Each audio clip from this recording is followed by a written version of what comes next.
Before we begin the skeletal disorders, I wanted to remind you, as I did at the end of Chapter 7, most of Chapter 8 is bone identification, learning the divisions of the skeletal system, what classification particular bones belong to, the markings, the holes, the bumps, the bulges, all of the pieces and parts of the bone. So for this lecture, I have pulled out some of the content and included it in Chapter 7. All I will put here for Chapter 8 will be some skeletal disorders. So let's get rolling.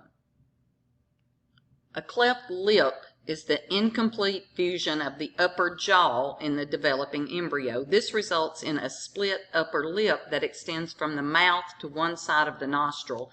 This happens in about 1 out of every 1,000 births and is more common in males than females. The etiology or cause of cleft lip is multifactorial because it contains both genetic and environmental factors like cigarette smoking or alcohol drinking during pregnancy. Another condition is cleft palate. So this is a congenital fissure, a crack, in the middle of the palate. The cleft palate results when the right and left maxillary and palatine bones don't fuse completely or at all. In severe cases, the children have difficulty swallowing or feeding because food easily moves from the mouth into the nasal cavity. These occur in about every 2,500 births and are more common in females. But again, the etiology of cleft palate is multifactorial and sometimes occurs in conjunction with cleft lip. Now remember when we talked about ossification and we mentioned that endochondral ossification forms the bones of the skull. So as these bones are forming during the development process, there's spaces that are not yet bony. You can see some of these here.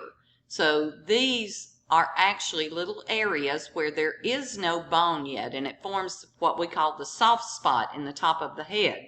Now that's called a fontanelle, but the areas between the bones that will eventually become bony structures are called sutures. Now obviously they're not sutures until they are fully ossified. So remember, the cranial bones are not fully formed when the baby is born, and by having these areas of soft tissue between the bones, that allows for an easier birth process as the infant is passed through the vaginal canal during a vaginal birth. Well, that's all well and good. Those sutures start to grow together and become ossified as we age, but sometimes there is a premature fusion of those cranial sutures. So normally those sutures allow the skull to grow and expand as the child grows. Now once we reach adulthood, those sutures are fused and no more cranial growth occurs, right? So what happens if it doesn't work like it's supposed to? Well, one of those conditions is called craniosynostosis, which is the premature fusion or closing of one or more of those cranial sutures. If it occurs early in life or before the baby's born, the skull shape is typically dramatically affected.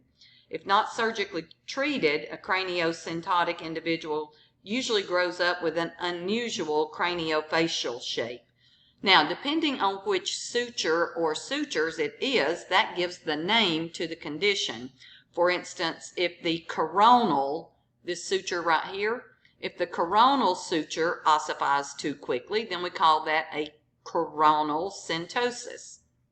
Now, the reason I pointed that one out, of course, is we're going to talk about it in just a moment. So right here, this would divide the skull into a left and right, so that is the sagittal suture. So that would be a sagittal syntosis if this one ossified, and you can see that has happened right here, and it results in an elongated cranium. So plagiocephaly is the term used to describe an asymmetrical head shape where one part of the skull has an oblique flattening. Plagiocephaly may be caused by unilateral one-side coronal craniosynostosis, as you would see right here. So see how this one has ossified and this one hasn't? So unilateral, one-side, coronal suture, okay? So this is going to lead to an asymmetrical form of the head. It can also commonly be caused by normal deformation factors, such as the baby sleeping in one position all the time on the same side of the head. This has actually increased in the United States since the 1990s because the National Institute of Child Health and Human Development had a campaign called Back to Sleep, which meant place your baby on their back to sleep instead of on their stomach. Well, the reason for that was because this was to reduce the incidence of SIDS, sudden infant death syndrome. Now, mild forms of plagiocephaly can be corrected by wearing a corrective helmet, but in more severe cases, usually it requires surgical intervention.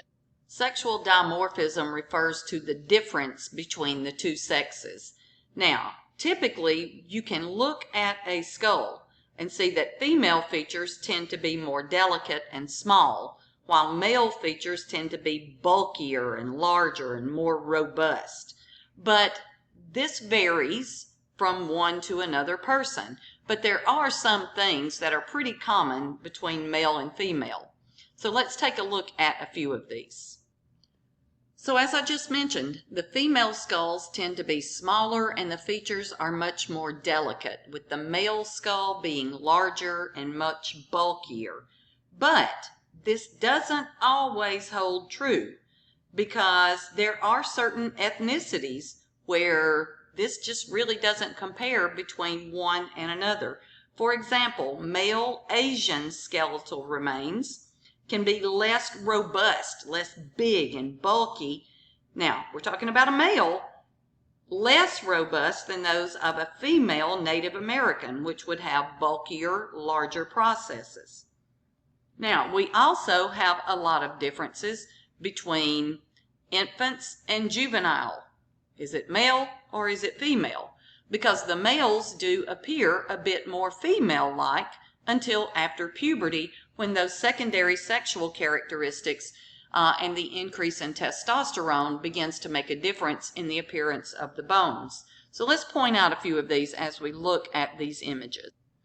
Just looking at the general appearance here of the male skull, notice the mandible, much more square with a projecting chin, and on the female, much rounder and smaller.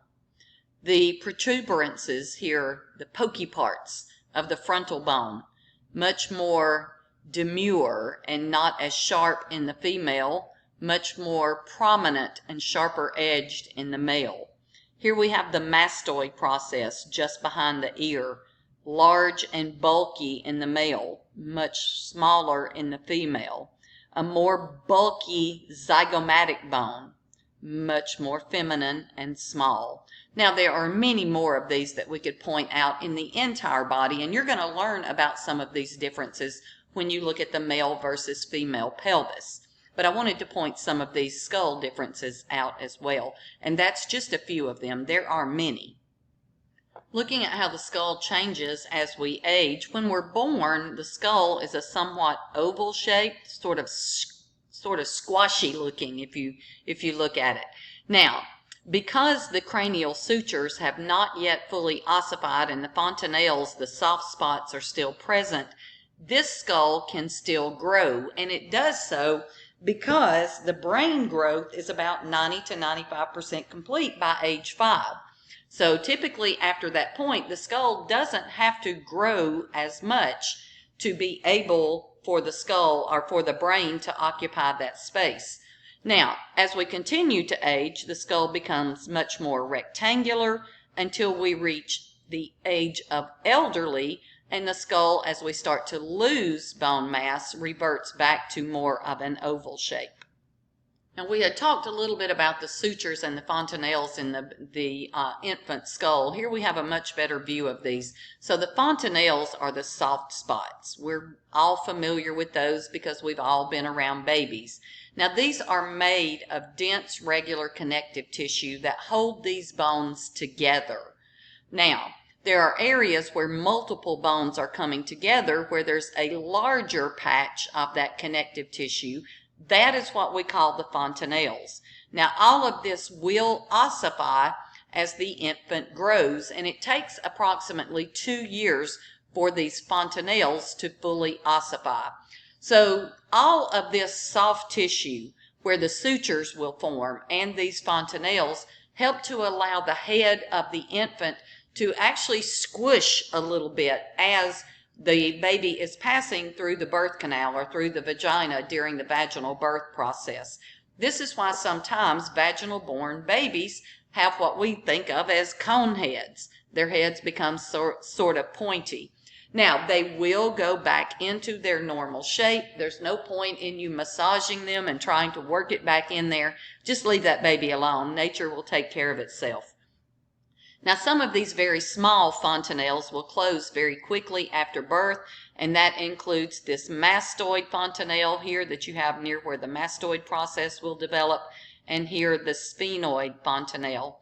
The posterior fontanelle closes about 9 months of age, with the anterior closing the very last, around 15 months of age average, but it can take up to 2 years to fully ossify.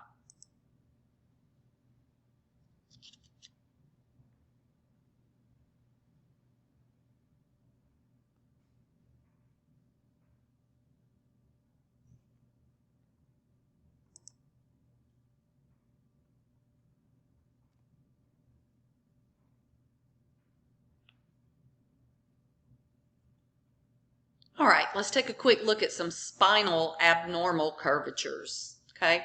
Now, when we look at the typical vertebral column, you can see that we have curvatures that are normal. Now, not all curvatures are normal, so we have these abnormalities such as hyperkyphosis. Hyperkyphosis is when the thoracic curvature is exaggerated. That is going to result in something that causes the hunchback or humpback look. This may result from osteoporosis, one of the more common causes. Hyperlordosis is the sway back. So this results from an exaggerated lumbar curvature. This results typically from added abdominal weight, such as happens when we gain a lot of weight from eating too much or some disorder, but it also develops commonly during pregnancy as well, as we have that extra weight in the abdominal cavity. Now, this causes us to throw the shoulders back, throw the booty back, and that develops that abnormal sway back curve. Scoliosis is the most common of the spinal curvature deformities, and it's an abnormal lateral curvature. Now, this can happen anywhere along the vertebral column.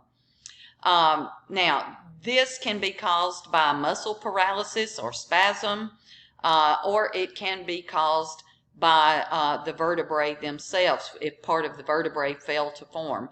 Mild and moderate cases can be treated during adolescence by wearing a back brace, but if it is a severe case, it may require surgery. As we're getting ready to move to the next slide, I want to point out a couple of things here. So first of all, we have different categories of vertebrae, and you're going to learn all of these. So if we start here at the top, so the skull will sit right here on this C1, that's cervical vertebrae number 1. We call that one Atlas. He holds up your world. So you have 7 cervical vertebrae, then you have 12 thoracic vertebrae. These are the ones the ribs attach to. You have 5 lumbar vertebrae. These are your lower back. Then you have 5 sacral vertebrae that fuse, and 4 coccygeal vertebrae that fuse. Now, silly memory trick to help you remember this. 7, 12, 5, 5, and 4. All right, so you start your day at the top of the day, and you end at the bottom of the day, morning and night. So you have breakfast at 7, lunch at 12, dinner at 5, 5 chocolate-covered donuts, and 4 glasses of wine. Yeah, you can decide which ones you want. All right, now let's look at that coccyx right there, because our next slide talks about injury to that coccyx, which we commonly call the tailbone. It is a very small fusion of 4 bones, but it can be prone to bruising or fracture. Typically, injuries that cause us to fall on the buttocks or sitting down really fast on a chair. If we get hit during a sport injury, or even something like frequent bicycling can cause bruising or injury to those. Additionally, childbirth can cause this bone to be broken. So the severe pain from that broken coccyx or bruised coccyx is called coccydynia. Both bruising and fractures can take weeks to heal, but there's not really a whole lot you can do for it except rest, ice, and non-steroidal anti-inflammatory drugs, NSAIDs, to reduce inflammation. A herniated disc occurs when a part of that disc called the nucleus pulpus, it's sort of jelly-like, and it protrudes into the annulus fibrosus. So the gooey stuff protrudes into the more fibrous stuff. This causes a bulging of the disc and can compress the spinal cord or the spinal nerves, or both. The cervical and lumbar intervertebral disc are the most common ones that bulge, mainly because the vertebral column has more movement and more mobility in those areas, and the lumbar area has the increased weight because it's the lower back. Cervical herniated disc can cause neck pain, pain down into your arms, whereas lumbar herniated discs tend to cause low back pain. If the herniated lumbar disc starts to pinch the roots of the nerves, you may feel pain all the way down the entire leg, and this is known as sciatica. So the most common treatment option is, well, let's just wait and see if it heals on its own. Well, it may or it may not. It may be helped by NSAIDs like ibuprofen, steroidal drugs, and physical therapy, but sometimes it does require surgery. So surgical treatments include microdiscectomy, where just a portion of the herniated disc is removed, a discectomy, which the lamina of the nearby vertebrae and the back muscles are cut before removing the herniated portion of the disc. Additional surgical interventions might require surgical fusion, where the vertebrae are fused together, or replacing the disc with an artificial replacement that is typically made of plastic or metal. This surgical option is only possible, though, for selected lumbar disc herniations. The scaphoid is one of the carpals. We call those your wrist bones. It is a commonly fractured bone. So if you start falling, what do? You reach out with your hand to try to catch yourself so you don't bust your face open, right? Well, that can result in this scaphoid fracturing into two or more pieces. Usually blood vessels are torn on the proximal part of the scaphoid, and this can result in avascular necrosis. That simply means death of the bone due to a lack of a blood supply. Scaphoid fractures do take a long time to heal because of this potential complication. Now, previously we looked at sexual dimorphic features of the skull. Let's look quickly at the pelvis as well. So this is very useful in determining the sex of the skeleton. So the os coxa, or the pelvic bones, are the most sexually dimorphic. There's more difference between male and female pelvic bones than any other bone. That's because of pregnancy and childbirth. So the female pelvis tends to be shallow but wide, with wider hips. The ilia, or the upper part of the pelvic bones, flare out more laterally. The females have a wider sciatic notch. So you'll see this in lab. If you can put up 2 to 3 fingers in this area versus basically just your thumb, this is female, much wider, much more narrow in the male. Also, if you look at the pelvic opening, this will accommodate a baby going through there. Yeah, I don't think that's going to work, huh? All right, and one additional thing I want to show you is the pubic angle. So the pubic angle is where the two front parts of the coxal bones come together. So this is known as the pubic part of the coxal bone because this is just under your pubic hair, okay? Now, look at the difference here. You see more of a wide angle. It's more like a U in the female. In the male, the angle is more acute, so it is more like a V. So remember, U is female, V is male. Moving on through the body, let's look at the foot. A bunion is a localized swelling at the first metatarsophalangeal joint. Metatarsophalangeal. Metatarsal, bones of the foot. Phalangeal, the toes. Okay? So this causes the big toe to point toward the second toe instead of pointing anterior as it should. This is usually caused by wearing shoes that are too tight, and they are one of the most common foot problems. A pes planus is commonly known as flat feet, so the longitudinal arch is flattened so that the sole of the foot touches the ground. This is often caused by excessive weight, abnormal posture, or if the supporting tissues in the foot become weak. So people that spend most of their day standing can have slightly fallen arches at the end of the day, but once you rest, it should go back to normal. Pes cavus is the opposite. That's clawfoot. So it's an extremely high longitudinal arch, like you see right here. Okay, so the joints between the metatarsals and the proximal phalanges are often overextended, and the joints between the different phalanges are bent so that the toes appear somewhat clawed.